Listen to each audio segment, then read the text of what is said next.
sharing our stories connects us. Listen and be connected. Join us for the Conversation meeting weekly at the intersection of community and culture. Hosted by Mario Nunez and Joe King Carter. Joe King Carter. I just love the way that sounds. Whenever it comes on, I get excited. It's Wednesday, everybody. And if it's Wednesday, it can mean one thing and one thing only. This is WMNF 88.5 FM. And you're about to listen to The Conversation. Again, my name is Mario Nunez, and as you heard in the intro, Joe King Carter is my broadcast partner. Joey. Yes, sir. What's going on, kid? Joe Mama. That's me. I love it. I love it. Let's ring a bell for Joe's mama. There we go. Who, by the name we've talked about on this show before. Yes. Lovely lady. Lovely lady. Honey In Howden? fact, yeah, Honey Howden. In fact, I was going to say that right quick off the top that Shelley Reback's midpoint today was an excellent show, and she addressed grieving and loss with others on the show. I thought it was excellent. And this time of the year is a lens in which the magnification of emotion becomes high, and some people who do not get to experience just nothing but pure joy and love, experience depression and loss. And I just want to say to everybody out there that my mother, Honey Howden, who was the center of my universe, passed many years ago in a September. And that Christmas, I didn't have Christmas. I was in pain. And I understand what pain is like. And I just want everybody out there who's listening, I hope if this helps one person, it's worth saying, is that be kind to yourself during this time of the year. You're going to be in compression. You're going to be in family settings, possibly with political adversaries. Take a chill pill. Be kind to yourself. Be good. And remember that what Christmas and Hanukkah and Kwanzaa, all of these moments in our lives are going to be about love and connection. That's what it should be about. We should love each other, and we should seek to be connected wherever we can. Hear, hear. Let's ring a bell for Joey right there. Thank you, Joey. Thank you, sir. Words to consider, certainly words to put into practice. We are rapidly approaching the end of the year. And next Wednesday, I mean, so it's a little unique and odd that this year Christmas falls on a Wednesday. And New Year's Day will fall on a Wednesday, so that, I don't use that phrase too often, but we will be here on the air. We are not going to shun our duties and our responsibilities. We're not running away, folks. No. We're going to hold your hand through those events. Yeah, we are leaning in. So we will be here next week for Christmas and the following week for New Year's. We are planning some really unique and interesting conversations. So please, take a little time to be with us each week like you do, but especially on Christmas Day and especially on New Year's. Joey, thank you for mentioning Shelley's show. All of the broadcasting programmers here at WMNF do a pretty fabulous job. Absolutely. All of us volunteers. We come in here of our own volition. Yes. The pay isn't great, but what the heck? If they take it away from us, it's not that much anyway. No, the pay is great. It's just not monetary. Absolutely. Because we get hugs. When we come in, we get hugs, we get thumbs up, we get high fives, and really that's what you're looking for. That lends itself to the connection that you were mentioning just a moment ago.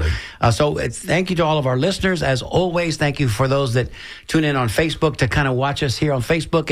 And the technological challenges that we have on Facebook is that we're not quite bringing in the sound from the sound bus. So we're working on that in the new year. We're going to have that available so you can watch us and hear the callers as well.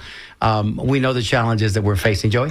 Yep, that's it. We're working to that end, and eventually our Facebook feed will be absolutely professional. Off the chain. It'll be off the chain in every regard. So today's guest, wow, you're in for a special treat.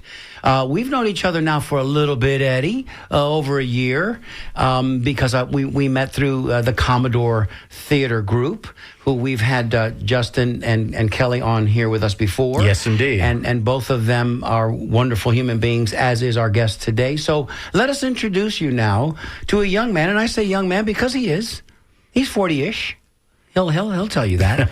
And Eddie Geller, thanks for being in studio with us, my brother. Oh my gosh, I'm so happy to be here. Thank you so much for having me. Oh, excellent. Yeah, Eddie, not to be confused with Uri Geller. Right? No relation. The mentalist? The mentalist who could bend spoons at a distance. Let me also ask you this. Have you Eddie. ever bent a spoon, Eddie? I have Accidentally, but not with my mind. Have you ever hung one from your nose, Eddie? Because, some of us do that, too. That's right. I believe I have done that. It's been a while. It's a party trick. It's a party favor.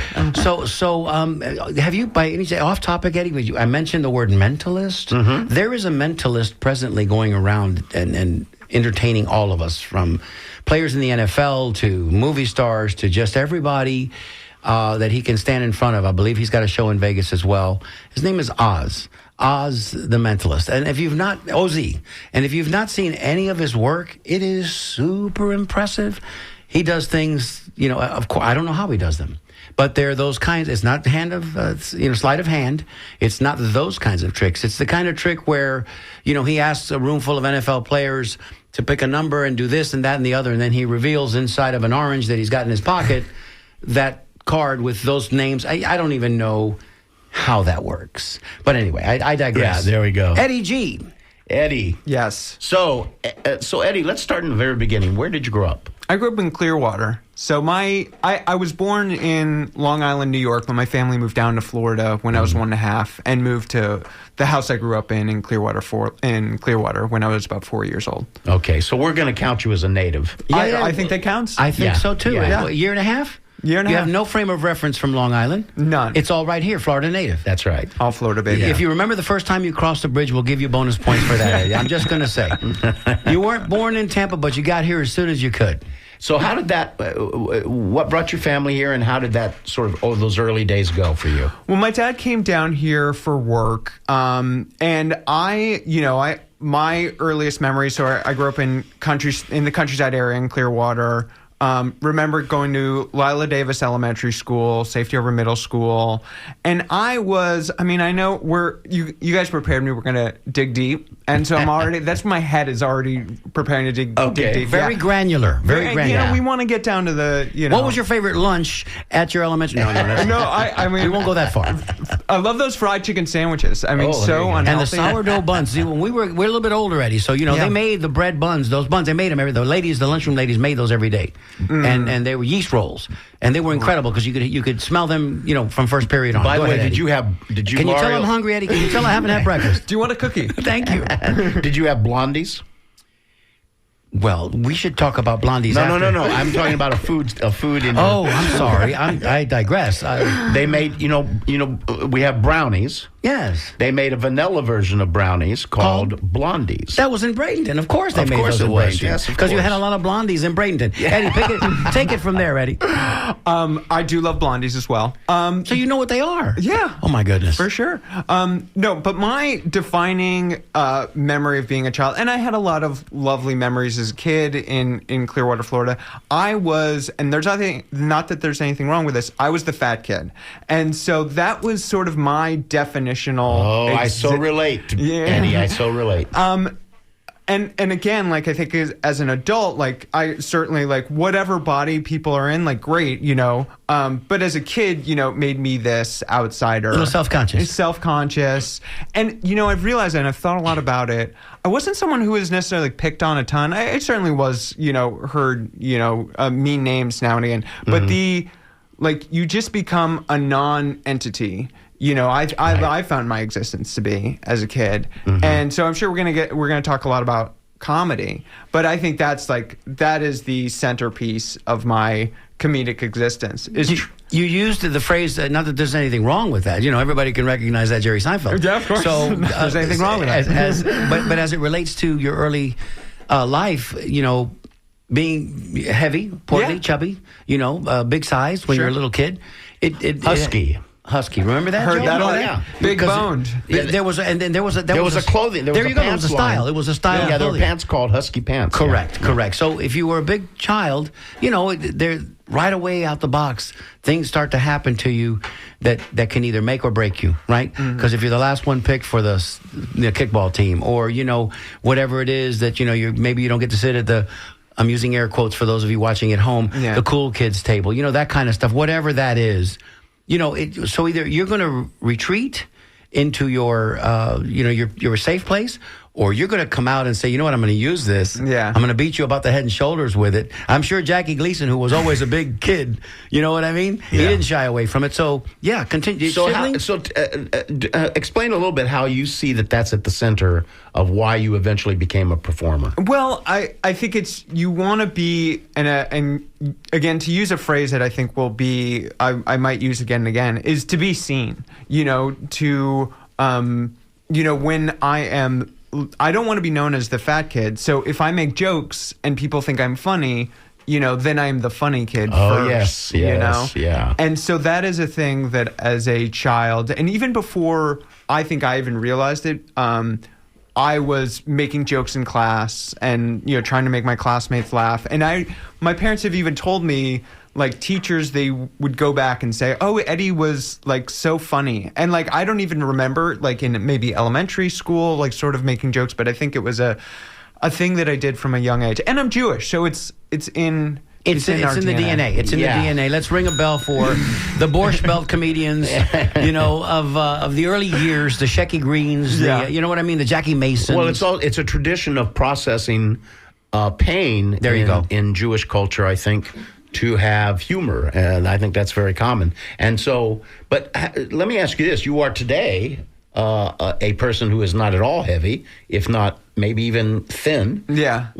How long did this go on for you in your childhood? Up until I moved to, not to jump too far ahead, but up until really I moved to Los Angeles. This was after I'd graduated college. I went to school at the University of Florida. Oh, okay. So Go Gators. So your body identity as a overweight person was all through your formative early adulthood. Yeah. Yeah. And it's still it still has not gone away. I'm not blind. You know, people can't see me, but I'm a relatively thin person, but I will always struggle with eating and food and my weight. Yes. And is that why you turned down that cookie this morning I offered you?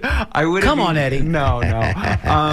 But it's something I will always be, I think, conscious of. Sure. And I think in some ways, not to sound too negative, but being thin feels like a poison chalice, at least for me. Mm-hmm. And I have not taken any weight loss drugs, and people who do, like, bless you if that's what works for you. But I absolutely see the appeal to take a drug and not have to think about food and then to lose weight, because I still think about food all the time, you know, and what I'm going to eat and all that stuff. The phrase Ozempic right. comes to mind, right? I mean, because if it's easier to just stick a needle in your leg and shoot something in there that's going to help you curb your appetite or in some way conquer your sugar cravings, whatever that is, I don't know. But we do know this. It's an unhealthy lifestyle to stay with it for too very long, right? So if you can get over it at an early age, and a lot of times it happens where you hit puberty, Eddie, and then things happen hormonally in your body where you change, and maybe you'll lose the weight that way. You know, you might have been a little chubby little kid, but then,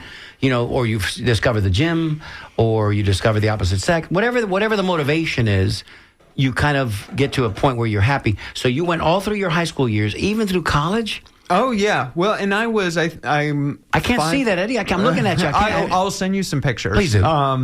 We can, if there's a place to post them, we can post them as well if the public is interested. Mm-hmm. But no, when I was a freshman in college, I'm 5'9" now. I weigh around 155 pounds, and I was 250 pounds. Again, there's this, like, I say these things like it was not bad, you know, like it was not a body that I was comfortable in. There you go.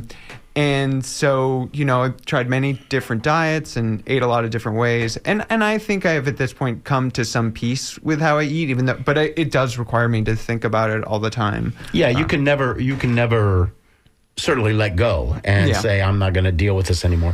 Now, so let me ask you this then, as someone else who is also, I think I can characterize this as a class clown. Yes. Right? Okay, I get it. So how long were you the class clown? Did this follow you through high school and into college? Oh, absolutely. It really took flight when I was in high school. So when I was in high school, I did the morning news show. We at Countryside High School, they had actually a great morning news program, and I recorded skits that aired on the show. And then I was an anchor, and I was terrible, by the way. There are some videos of me, and I was like, why did I get picked to do this? I'm so bad at reading these morning announcements. Kind of how it starts, though. Yeah. It's like, Mrs. Schuler's class will be taking and it's like, oh my goodness. But yeah, so I did those skits, but then in class, as I was, I think, frankly, like very depressed, would just try and amuse myself, and became less of a good student as time went on because I just didn't care. But and started doing stand-up actually at the end of high school. So my senior year of high school, I did my first stand-up set at Coconuts Comedy Club in St. Petersburg. Wow. Yeah. Amazing. That first feedback from the audience is super intoxicating. We've talked about that before. It changes. It's a game changer, right? It changes at a fundamental level how you see yourself, certainly when you look in the mirror, and where you might see your career path. Because if it's something that really resonates with you naturally, then you just want to do more and more of it. It's a good drug in a way. It feels so good. And I think a lot about, too, I will always remember it's a small stage at this comedy club, the 2 steps I took to get on those stage. And I remember, like, my eyes down, looking at my feet, stepping on those steps and being like, what am I doing? I couldn't believe that I was actually doing it. And now I look back, I think those are, like, maybe one of the most foundational moments of my life. Because once I knew I could do that I could be an 18-year-old idiot and tell jokes in front of people. I was like, well, what else is there to be scared of? And not to say I'm like certainly not the bravest person in the world, but I've run for office. Yes, you have, and we'll get to that in just a little bit. And and it's so it just sort of taught me at a young age, like, there's no reason not to, like, be brave and try things. Plus, nothing is more there's nothing more confirming of self, I have found over time, is when you can make somebody laugh. Yeah. That's the best gift you can give them. It's the best gift. It's the best gift you can give someone. And I think all people have their own sense of their humor, and many people like to tell jokes and be funny and be clever and witty and all that great stuff. But when you do it in front of more than a few people, 10 people, 20 people, 100 people, it's a very different experience, and I understand it completely. Yeah, Eddie, let me ask you this, because we don't want to go too far in advance without discussing the rest of the nuclear family. So siblings are also important in the dynamic. Growing up, if you've got brothers and sisters and everybody's kind of entertaining, or I'm just thinking about like Ben Stiller, for example. Stiller and Mara were his parents. He had a sister. But I mean, Billy Crystal was entertaining his family as a young child, both Jewish comedians as well. I don't know why I went to those two. Very talented. But you are as well, Eddie. Any siblings? Yes, I have an older brother and older sister. And my brother and sister are both hilarious. My brother's more kind of quiet, will make a quip, but not too attention-seeking. My sister, on the other hand, whom I love dearly, my best friend, did stand-up comedy as well. There we go. Right after our mother passed away in 2005, at the end of 2005, it was like this switch had flipped for her. We had all been through this traumatic thing, and then she was like, I'm going to do stand-up. Hopefully they're listening today. Yeah, I hope so too. I will absolutely. Make sure they get a chance to listen to it. Catch it in archive. Yeah. Yes. This will be a good time to mention, listen, if you've got a question for Eddie, or you'd like to just kind of communicate with us here on the conversation, the phone number you can call us is 813-239-9663. Always send us a text at 813-433-0885. Emails welcomed, as Jessica Green is waiting for your emails to read them on the air. DJ@WMNF.org. Thank you, everybody. Yes. So it's kind of in the family a little bit then. Yeah, there's a sense of humor there for sure. My dad, and I'm excited for him to listen as well. Not as much of a jokester, right. But not everybody can be. You need somebody to have a steady hand on the tiller. Just a generous, kind, loving man. My mom, I mentioned briefly, passed away in 2005 from ovarian cancer. I only realized after she passed away that she was actually quite funny herself. I remember I was going out to LA, and this was, close to her passing, or that was my plan to move to LA. And I said, I want to be an actor, comedian. And she said, what about something in lighting? And I was like, light? What are you talking about? Why would I do something in lighting? And she's like, because those people have jobs. Right. And I'm just like, she's just like, yeah, just would have these cutting great comments that she was so funny. And, I don't think I appreciated, because I was kind of a teenager, in my own world, but yeah, definitely. Mom was very pragmatic. Yeah. How about something in hair and makeup? They're always working.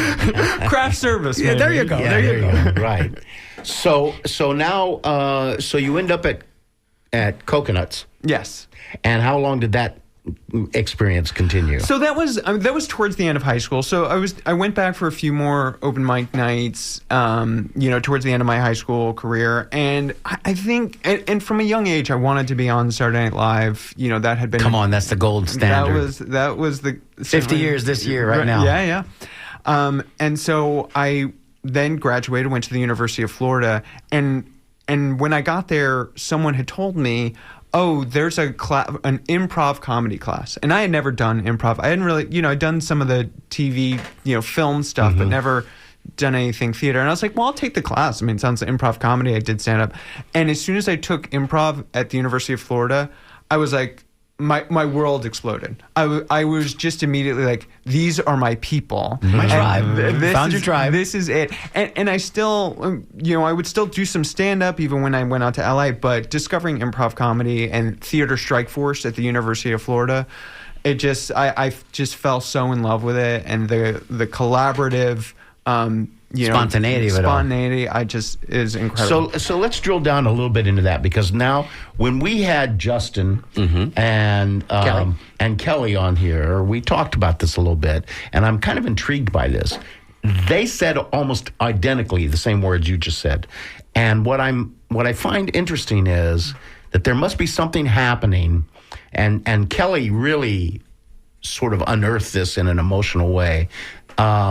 There's something going on there that has to do with transactional analysis and Freudian. There's stuff going on there in which, in that process of the spontaneity of that kind of improvisation, something happens, doesn't it, to you? Yeah, I mean, it's like it rewires your brain, doesn't it? It really does, and I think the part about discovery on stage and discovery with your partners is such an important piece of it too, because I actually don't find myself watching a lot of stand-up or comedic movies. I don't think they're that funny. But to be on stage and then to realize in the moment, oh, this is where we should go, or this is the character I should be, or they, it's such a beautiful thing and is just so rewarding. But isn't it also like being...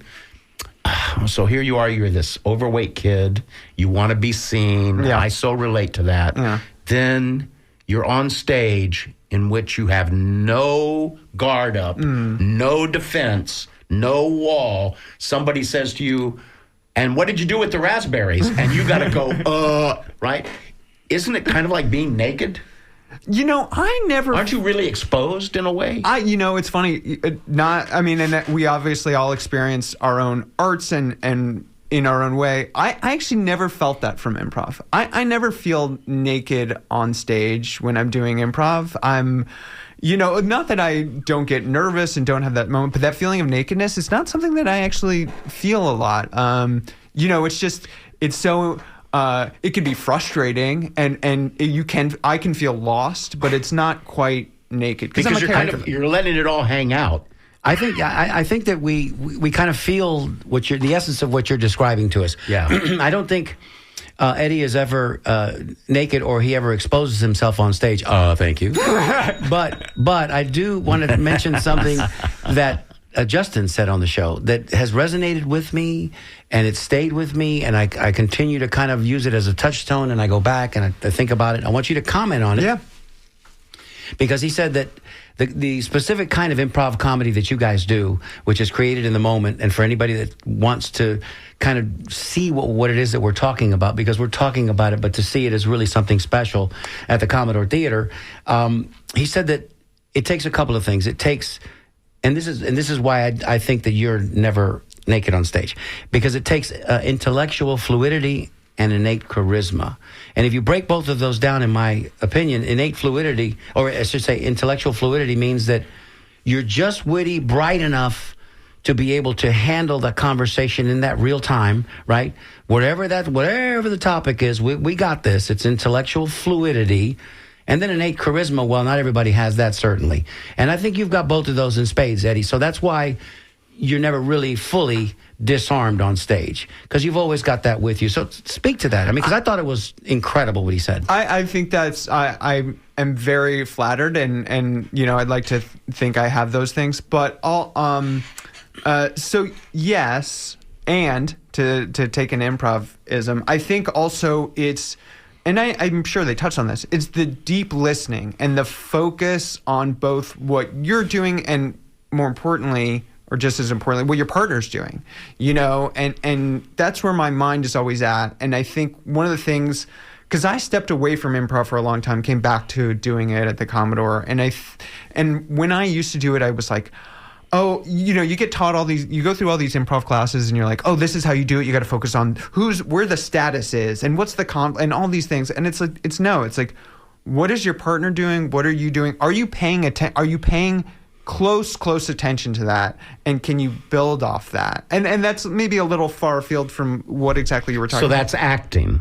I mean, you're being an actor. Yeah. But in response, though, to whatever the action is that's happening in front of you, and that's where the listening attentively skills come in. Yeah, and that's when I teach improv, and I talk to the students about why I think this is such a beautiful art form. It's because so much of it translates to real life, which I think is even more important to the skills it gave me. To be someone who's looking at your body language and saying like, oh, you're trying to smile, you're not quite smiling. Like, is there something wrong? Do we need to talk about it? And then it's like, oh, now we're off. Now we got, and that is a life skill to know when maybe someone's not comfortable or someone's, and to be able to navigate that. Right. And then to be on stage and just to be like, oh, you're holding your hands together. Like, I can tell you're nervous. Like, we can, like, it's all right. Like, it's just a funeral. So last Friday, when we did Salute and Happy Days, and you were there doing your thing with your troupe, and it was amazing, and it was another great night at the Commodore, and you jumped up on stage in Act 3, I believe it was,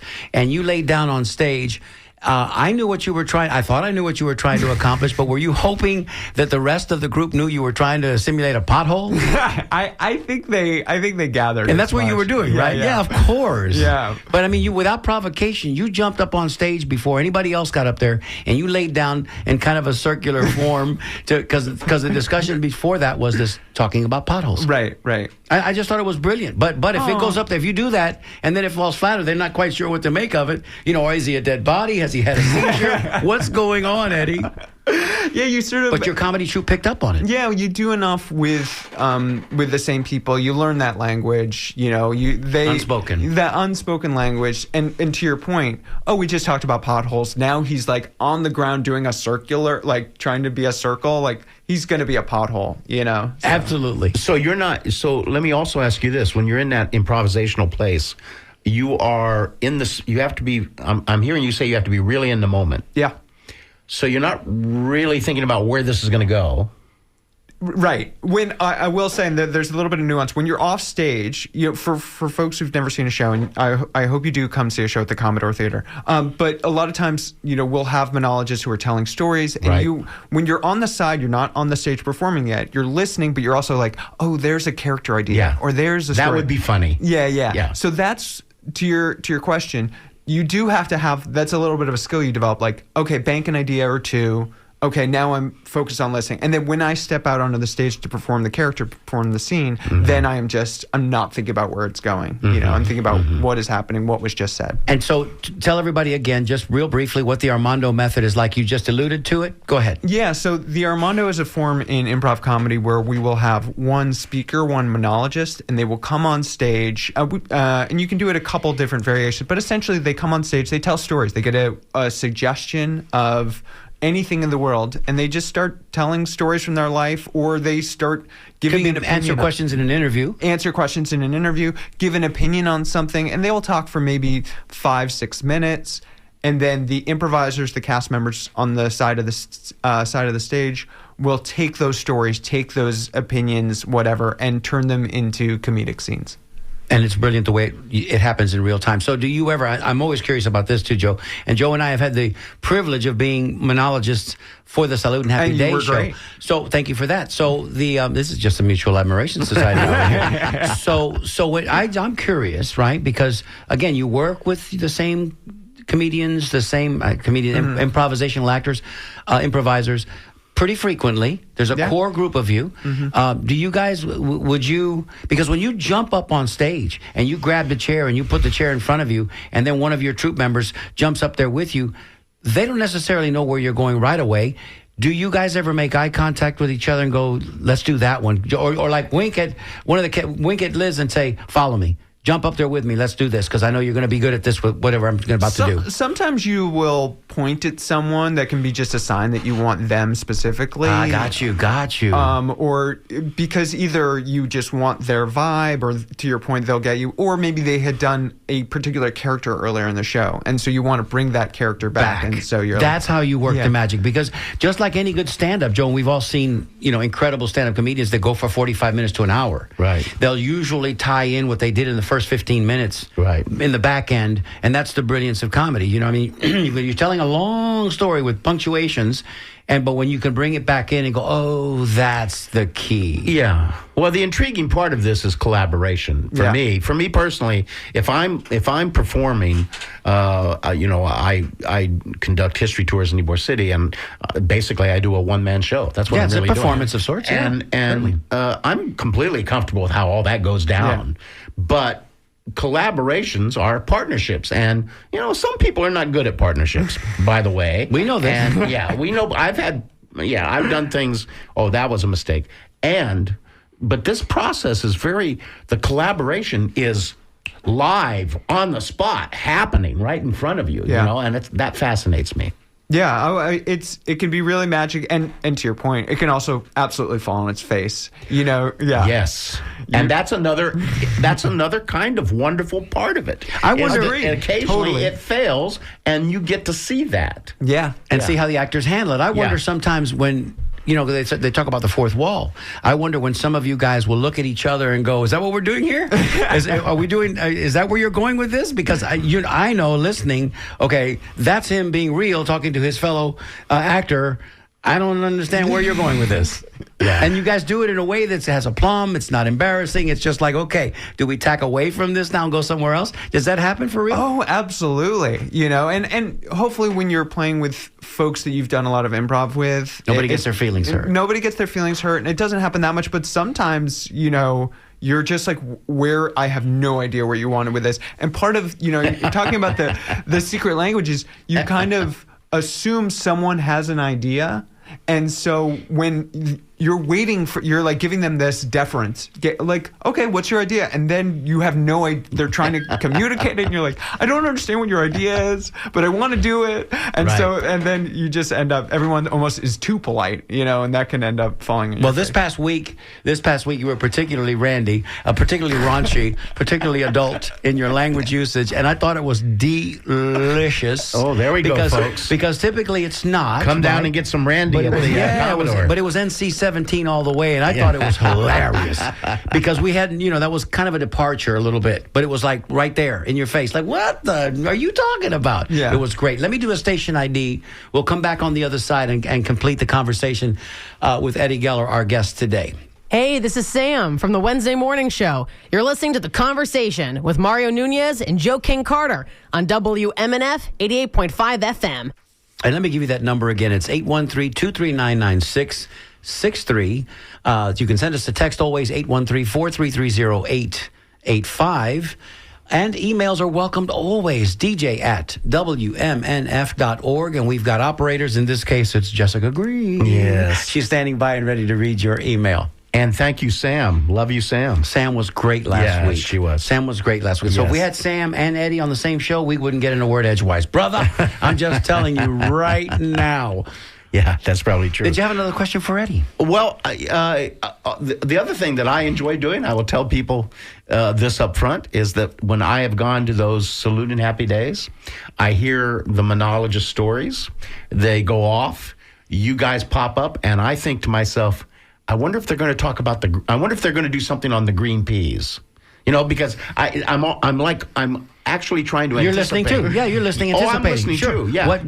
And there must be, obviously, there are hot button things. If a monologist comes on and says, and then I was abducted by aliens, I think we're going to be doing that. Oh, yeah. Yeah, right. So if I find that all interesting as well. So. Well, when Ron Weaver was on there a few weeks ago, it was very impressive because Ronnie was unchained that night. It was like when he came in, he's somewhat reserved normally, but this night he was completely unfettered, and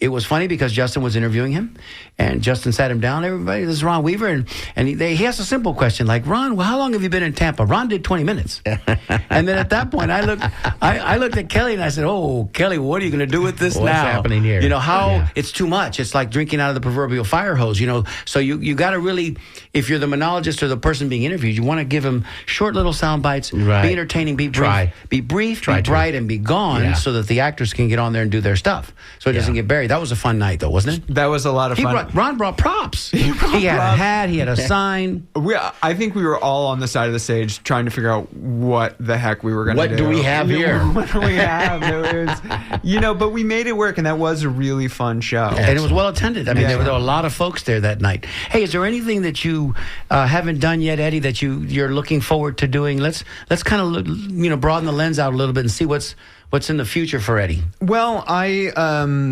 performance-wise, I've been learning piano, and so I want to do some piano musical performance, very inspired by Victor Borges. Come on now.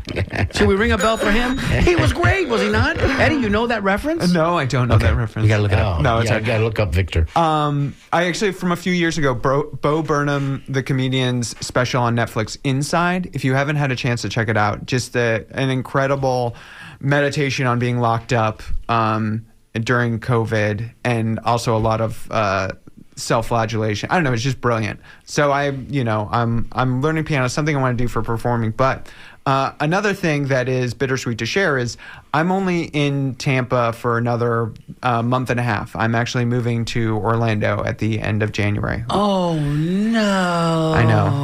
I know. Yeah. So.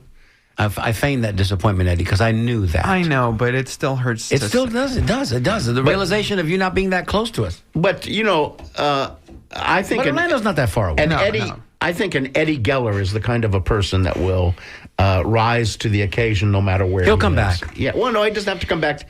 Wherever he goes. He will, because he promised us he was still going to be doing Salute and Happy Days. True. So we will get our Eddie Geller fix once a month, if not more frequently. Now, you said you're learning. Go ahead, I'm sorry. You're learning piano? Yeah, so I'm learning piano, which is a lot of fun. And I think one of the things, having done stand-up and having done improv, the thing that I've been scared to always do is perform music on stage. And I played guitar for a long time, but never, I think one of my worst traits is I have a very large inner critic. And so, I would write music and be like, oh, this is terrible, and not do it. So I think that's the thing I'm trying to push past. And I think actually performing at the Commodore has just, sort of reignited my confidence that, like, hey, go try it. Like, why not? Why not? And if nothing else, you can put an arrow over your head and make balloon animals like Steve Martin did. But what people don't realize about Steve Martin is he was quite the accomplished banjo player. Still is. Very talented. And juggles, and he does all kinds of things. So these guys are not just one-dimensional. Right. They do a lot of different things. By the way, I think taking on piano at this stage of your life, I have to tell you that I took 2 years of piano when I was a kid, and my instructor was a large German woman whose name was Miss Kissinger, and all she kept saying to me constantly was, your hands are too small. Your hands. Too small. They're too small. And I was like, what am I supposed to do about that? Hey, we've got a caller on the air that's been holding for a few minutes. Let's see what they have to say. Simon in Lakeland. Hello, Simon. What say you, sir? How you doing? This might be a little esoteric, but first of all, let me introduce a thought here. A gentleman by the name of John Cage, who did a performance art. It was called 4 minutes and 33 seconds back in the 50s. Yes, I know of John Cage. It's been performed worldly, and the gentleman sat down at a piano, lifted up the keyboard, did not play a note for the 4 minutes and 33 seconds, and it was primarily an interpretation of silence as the audience sat doing nothing but listening to the surroundings, so it was very individual. What I'm getting at is when you're a thespian, there's no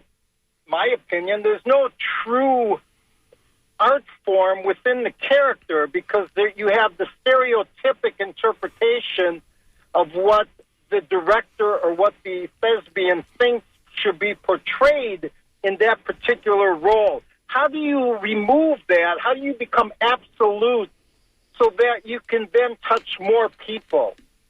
Simon, great question. Always thought-provoking. And we will take you off the air and you can listen now. Thank you, Simon, so much. Yeah, I mean, I'll be honest, Simon, I love that example, and I had not heard of that. John Cage. John Cage. You know, I haven't thought about it necessarily in those terms, but I do think how we are able to subvert expectations is something that is, you know, I mean, that's inherent in improv and inherent in comedy.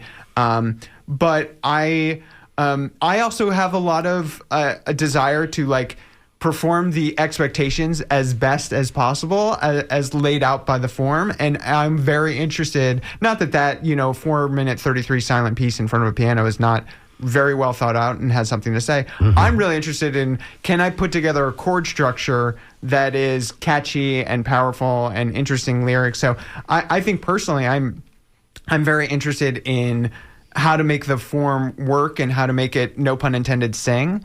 So I think it's really like, what do you want to say as an artist? And either the forms, you know, whether it's a play or it's an improv show, it's a song, like work for what you're trying to say, or what you're trying to say requires you to subvert those expectations to make your point. And I think either of those are great. So using your piano as part of your medium, are you seeing that as a comedic approach or just in performance? Or is I would like to do some comedy with it. And I think when I've been teaching improv and taking piano lessons, and also my day job is that I'm a motion graphics artist and video editor, so I think a lot about design. And so I think a lot about how all these art forms intersect. Right. That in design and in comedy and in piano, it's about what is the composition? What is the structure of it? Like if I play, and I was telling this to my students, that what I was trying to tell them is you can come out with anything on an improv stage and it will work for a great scene. Doesn't matter if I come out and say it's really hot outside, that might sound boring and innocuous, but if I play a C chord on a piano, that's boring and innocuous. If I put some red paint on a canvas, nothing interesting about that. It's about what do you do next? What do you do after that? How do you contextualize it? And I am like in this phase where I'm so fascinated about how all these forms have something in common about context and how they work together. Relevance. Yeah. Well, you know, and it happens in real time in the improvisational world. Mm-hmm. So there again, that's where that intellectual fluidity comes into play, because if you really don't have any place to jump off of and you don't know exactly where you're going, it's going to stall. It's just like an aircraft without any lift. It's just going to stall. Right. Yeah. So I think that what you're doing, and observational humor to me is the best of the best, because now you're taking things that other people might see, but see it completely different. Yeah. And it's a form of also communication, right? So all professional comedians looking at it that way. And Joe, you were probably, from the time you were in the third grade, you got the same marks I did on your report card. Use this time unwisely. I never understood what that was. Right. But I didn't care about it because I just talks too much. Right. I got those two checked all the time. Talks too much and uses time unwisely. Yeah. Teachers didn't know what to do with that. Yeah. I was a good student, but I got bored quickly. Once I learned the lesson, it was like, I'm on to the next thing, man. And if you're not there with me fast enough, what are we going to do? But talk a little bit about observational comedy or observational humor, how you use it in your own life. Yeah. And are you the kind of guy that as you're driving around, walking around, you're always looking for something? Well, I don't look for, when I was writing more stand-up, I used to look for it more. And I think when I started as a stand-up, I wanted to make the most clever, almost esoteric observations, and I went fine for me, and I think there's a lot of comedians that you're like, and I was not a Stephen Wright type, but people who really have their own like very specific style and Stephen Wright.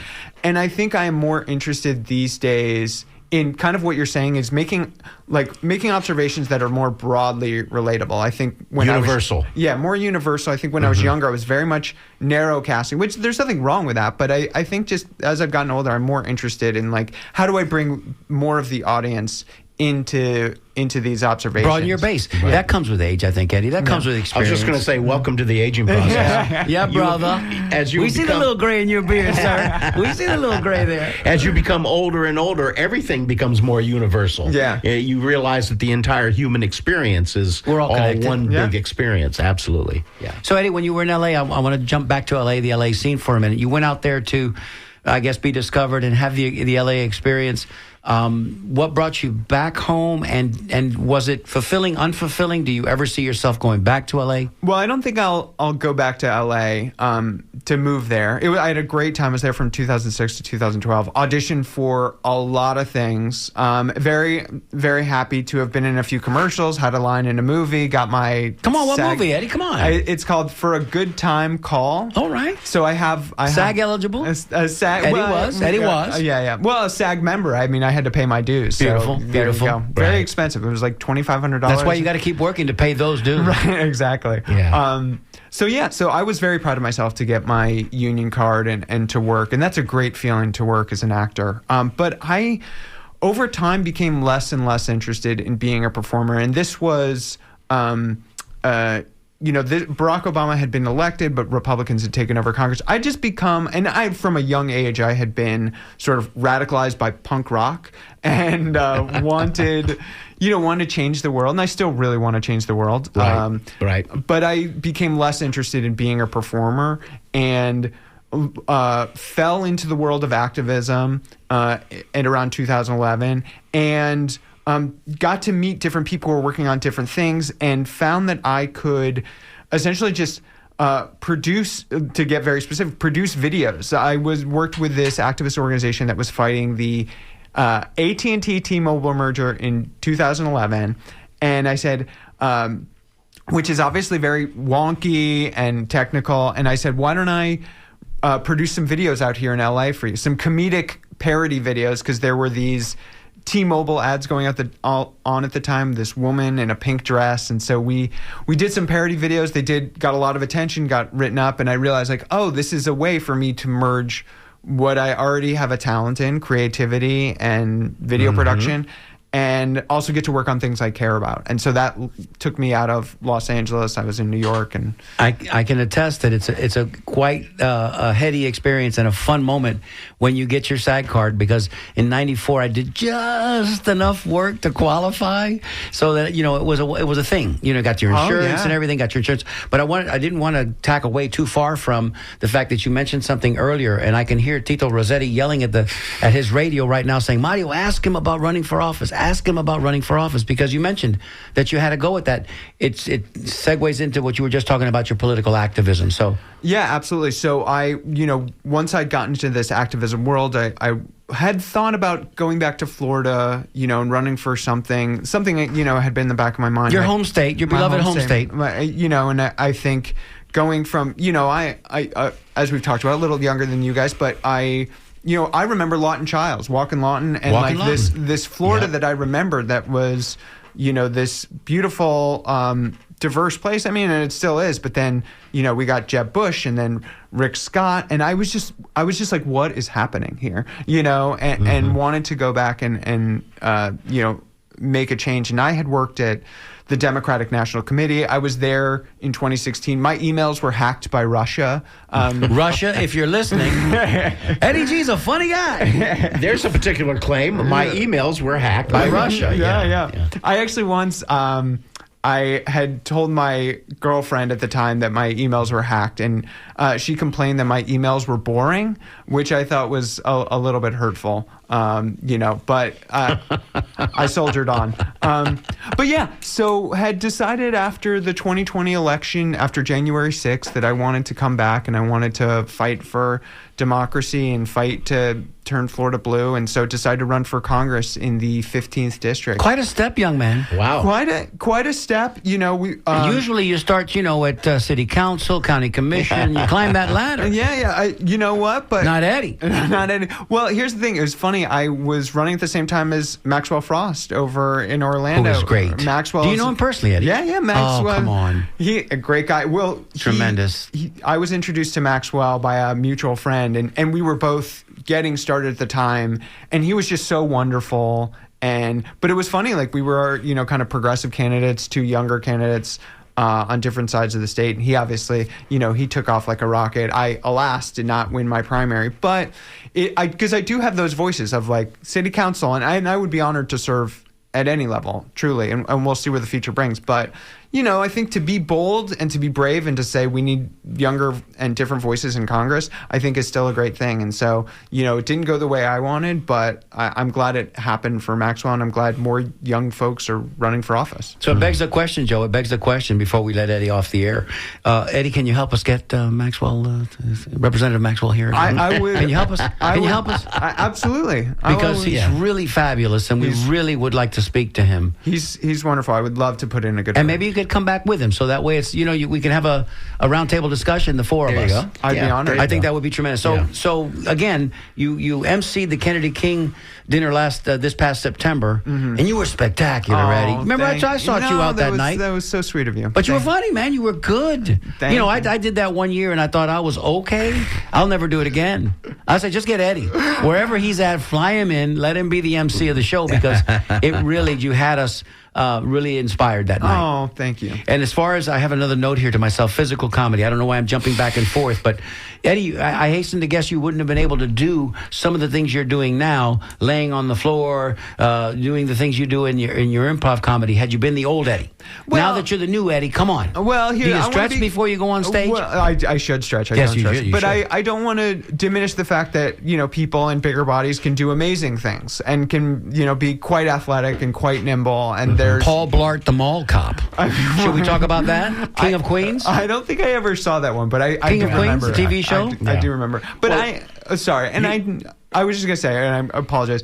I know I'm overly cautious and thoughtful about this, but I don't think I'm some better form for being thinner. I'm in a different form and something that works for me. But to each their own. And that is the political answer, Eddie, and that's why you're going places. We're just gonna say it right now out loud. And let me just say real quick, you That's great, Eddie. You did not ask for my advice, but I would say that now that you have revealed here to us that you have this creative part of your personality and you have this political part of your personality. Marry those two. I think however you marry those two in the future, that's going to be your mission in life to do, I think. I really appreciate that. No, I genuinely. And did you have anything to do with writing Harry Cohen's last few election cycle television commercials? Because they were fabulous. I mean, they were really, really witty and charming and funny, and especially when he was running for mayor. I don't know if you remember those, Eddie. They were really good. I wish I could take credit, but no, I didn't. Take credit anyway, Eddie. I don't know. You could tell me whatever you want to tell me. I wouldn't be able to argue it. Right. They were good, though. You remember them? Well, that's really that's good. a thing. That's a thing in comedies. You really do not take credit for other people's work, and the people, we call them hacks, who steal other people's material. Not that that's what you were actually suggesting. It's very verboten. You do not want to take credit for other. We have Yes, a phone I would call say that we so. need to get to because we're just up against the clock, but I don't want to leave anybody out of the conversation today. Alan, I'm so sorry. We only got a couple of minutes left, but if you've got a quick question, thank you. I do. So listen, I got in my car like 10 after 12, turned you guys on, and enjoyed the conversation tremendously. And then I got home. I didn't have my phone with me. I just got in the house, and the whole time I'm driving, I'm thinking, Eddie who? And I just would say, if you had just said, for those of you just tuned in, we're talking to Eddie who? Oh, Eddie Geller. I'm so sorry, Alan. I said it at the bottom we of are the here break, with Eddie Geller. And I need to make a note to myself every 15 minutes, to just kind of reintroduce our guest. I'm so sorry, but Eddie Geller. Eddie Geller. Thank you. I enjoyed it. I'll look for the show now that I know who I'm looking for. Thank you very much. I bet. Thanks, Alan. Thanks so much for waiting and Thank for you, Alan. offering your call today. This is the things we get excited in the conversation, which is a great name for a podcast or a radio show. There you go. We get excited in our conversation with our guests, and sometimes I forget to reintroduce the show. We've got about a minute and a half left. Eddie, go ahead. Oh, I was going to say, I thought for a moment Alan Cohn, who beat me in the primary, was calling just to check in. Just to say how you doing? How you doing, pal? Alan and I actually are very good friends now, and so that's politics. And he's a stalwart in our in the Democratic Party, and still very popular amongst the party. Yeah. So Eddie, what's in the offing for you in the last minute and a half here we got? Well, so folks should check out Salute and Happy Days at the Commodore, and there's plenty of great shows there. You can go to CommodoreComedy.com. I will be doing a farewell show on January 18th, Saturday, January 18th at 8 p.m. at the Commodore Theater. A goodbye show. It'll be a lot of fun. I'm going to tell some stories, and I hope both of you. We will absolutely be there. Oh, my Front row if we can get it. If not, we'll be in the room. I would say to our listening audience, be there or be square. Yeah, be in the room where it happens, y'all. Yeah. You want to say something about the upcoming show, Joe? I see him next door. Yeah. He's the governor of grooves. Yes. Getting ready to play some fantastic tunes for you. So guys. keep it right here on WMNF, everybody. Thank you once again, everybody, for listening. Eddie, you're the best, pal. Oh. And we will have you back again because that's what we think about you, man. You're the best. Well, I appreciate the both of you, and thanks for having me. Happy holidays. And to everybody that was out there listening today, thank you so very, very much. Merry Christmas. Happy holidays. You are listening to WMNF Tampa.